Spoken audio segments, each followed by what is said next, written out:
Good morning, friends. Lance here, Heart and Soil Ridge, and just wanted to introduce you to our first addition to the farm for the spring. Little baby bull calf born. Oh, he was born 2 days ago, actually, while I was down in Missouri at the grazing school. Fully unassisted, and wife came out and saw him, and he hasn't even been tagged yet, and maybe I'll get that in him today.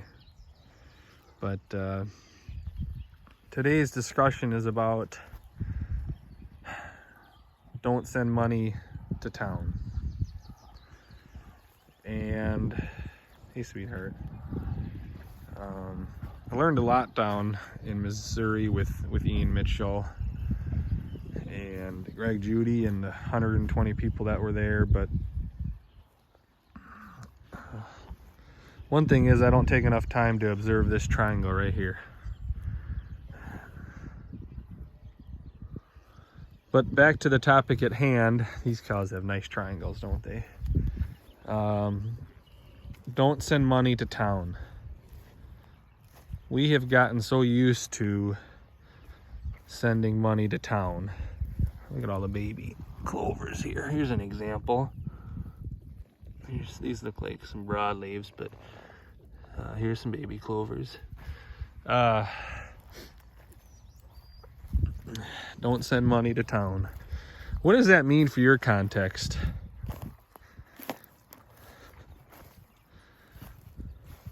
I don't know. What does it mean? I'm pretty good at sending money to town, letting everybody else make a living off this farm, this piece of ground. And you need some of that, but I think I personally spend way too much, or send way too much money to town.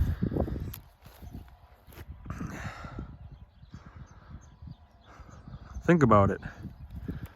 Seed. Infrastructure. Look at that over there. I'm building the shed. Put in a driveway.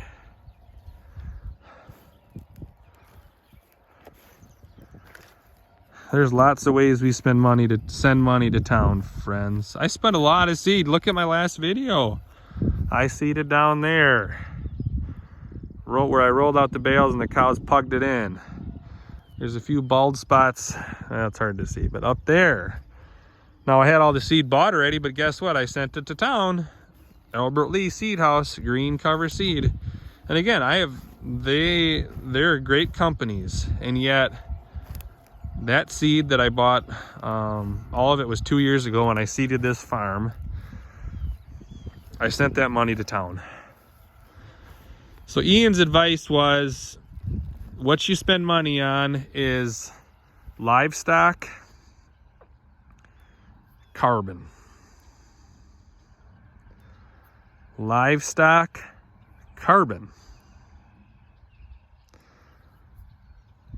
And then learning how to manage with tools, whether it's fence posts, reels, maybe it's horseback, herding, moving the cattle, the sheep, the goats, whatever, the ruminant, when they need to be moved. Timing their calving with this thing. See it up here? It's pretty bright. Oof. Timing the calving with the most, when the energy of the sun and the energy of the plants, just the tip of the plants, is highest, where those two circles overlap. Because what's true? These girls, essentially the month leading up to when they freshen, and then the 2 months following, that's when they need, and you want to have peak forage. Why? Because the last 2 months before freshening is when that calf grows 80%. Right? And the next 2 months after they freshen, guess what? Guess when we're getting ready to breed? Last time I checked, 9 months.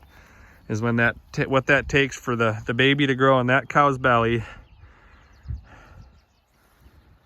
and come back out the other side. So the 2 months after freshening, 2 to 3, I guess, those are the most important months. Those 5, let's just say it's 5 months. So this calf was born on the 4th of May. Little bully here. Hey, sweetheart. 5th of May.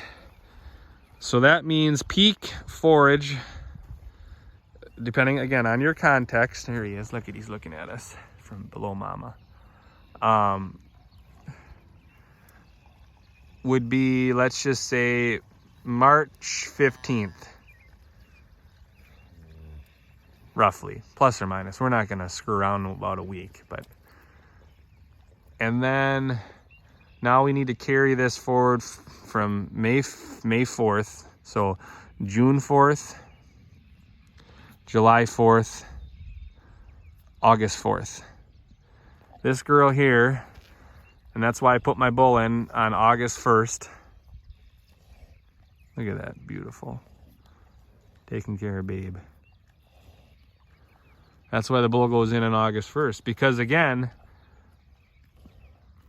I want peak energy from the sun, from the grass, for not only him to flourish. Hey buddy, you gonna come up by me?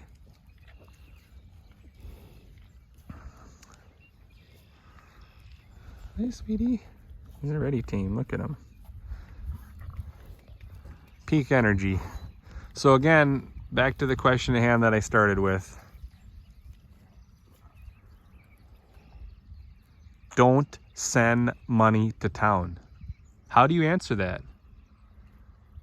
I spent a lot of money. Look at over here. Probably hard to see him. Let's zoom in here.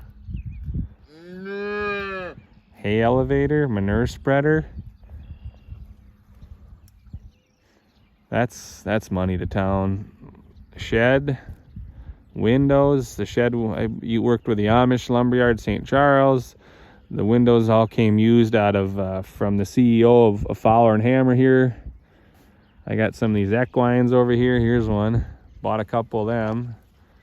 This is my Maria, my horse, to remind me to chill out and to follow, try to implement Luke 41 and 42. I am not going to be like Martha, even though that's what I default to. So again, oh, going potty. Again, the question at hand is, how am I spending money? How am I sending and spending, but how am I sending money to town? With that,